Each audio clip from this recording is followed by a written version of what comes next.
What's up, Sketchy crew? Today, we're unlocking one of the most critical skills in EMS. And no, it's not starting IVs or intubating a mannequin. It's communication and documentation. If you can't say it or write it clearly, it's like it never happened.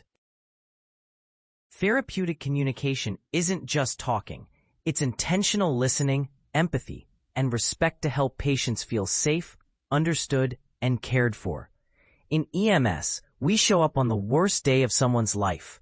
They're scared, in pain, maybe embarrassed, maybe angry. How you speak can calm the storm or add to the chaos. Let the patient speak. Use eye contact, nod, be present, and of course, listen. Use simple, clear language. No medical jargon. Reassure without lying. And remember, body language speaks louder than words. Crossed arms, eye rolls, or checking your watch, that tells a patient you don't care, even if you do. Your goal with therapeutic communication is to build trust fast, because in EMS, we don't have time to build relationships. We have seconds to create a connection. Verbal communication is more than just talking. It's how we pass critical information, build trust, and make sure everyone's on the same page, from dispatch to the ER. You're the voice of calm in the middle of the storm. Speak clearly. Use plain language. No medical mumbo-jumbo. Slow it down if they're scared or confused. Let's talk about the silent language that speaks louder than words. Yep, we're talking nonverbal communication. Whether you realize it or not, your face, your hands, your posture, they're all talking, even when your mouth isn't. And in EMS, that nonverbal game better be tight. Patients remember how you made them feel, not just what you said. Your nonverbal vibe sets the tone for trust and safety. Sketchy crew, let's talk about one of the most important and sometimes most misunderstood patient groups we work with, the older adults. Speak clearly, not loudly. Don't assume confusion equals dementia. Be patient with processing time. Show respect. Ask about medications clearly. So next time you're caring for someone who's a bit older, remember it's not what you say, but how you say it.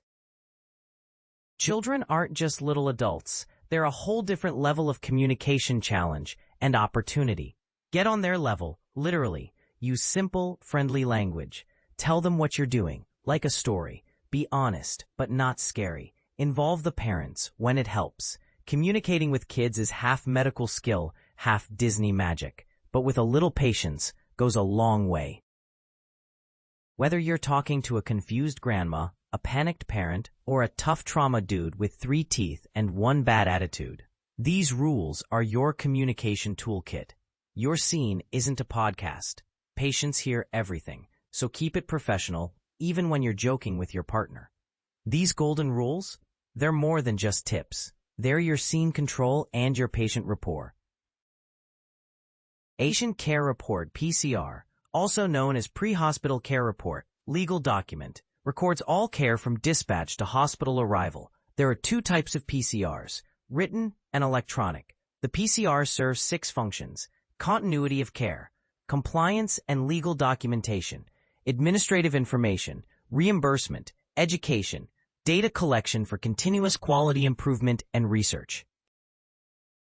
Don't forget written communication. That's your PCR, Patient Care Report, and it better be clear, complete, and correct. That's your legal protection right there. Information collected on the PCR, chief complaint, mechanism of injury and illness, level of consciousness or mental status, vital signs, initial and ongoing assessment, patient demographics, transport information. Chart helps keep your PCR in order like a checklist. C. Chief complaint. Why'd they call 911? Simple and clear. Difficulty breathing. H. History. Sample. OPQRST. Meds. Allergies. The deeper dive. A. Assessment. Again, what you saw and found on scene. R. RX. Treatment. Every intervention you performed. T. Transport. Where you went, how you went, patient status and route. Sometimes patients say no thanks, even when we think they need help. And that's their right, but you better document it right, or you could be in serious hot water. Confirm capacity, explain the risks, document everything, get a signature. Refusals are not no paperwork calls. They're actually some of the most important reports you'll write. Some calls go beyond documentation. They demand special reporting. Why? Because some situations involve more than just the patient. They involve the law, your agency, or public health, abuse or neglect, infectious diseases, crime scenes, births and deaths. When in doubt, report it, document it, and protect the patient, your crew, and yourself. Let's talk about the lifeline of EMS, radios. Whether you're rolling code or chilling on standby, communication is key. Mobile radios installed in your ambulance. More power equals better range. Connects you to dispatch, hospitals, and other emergency units over long distances.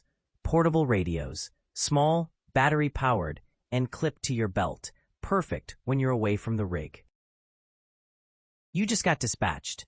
The tone's dropped. Now it's go time. But before you drift around a corner like an action movie, let's talk about what responding to the scene actually means in EMS. Confirm the call. Know the scene. While en route, listen for updates. Start your patient picture. Even before you see the patient, start forming a plan. And remember, don't go tunnel vision. Sketchy crew, let's talk about one of the most important convos you'll ever have on a call, talking to medical control. Consulting with medical control serves several purposes. Notifies the hospital of an incoming patient. Provides an opportunity to request advice or orders from medical control. Advises the hospital of special situations. It's your lifeline from a doctor for guidance. The patient report. This isn't just a handoff. It's how you transfer trust, continuity of care, and credibility all at once. When to give it?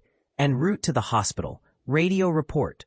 Upon arrival, verbal handoff to ER staff. Keep it short and focused. Speak clearly and confidently. Don't guess. Give facts. Be ready for questions. All right, Sketchy crew, that's a wrap on Chapter 4, Communication and Documentation.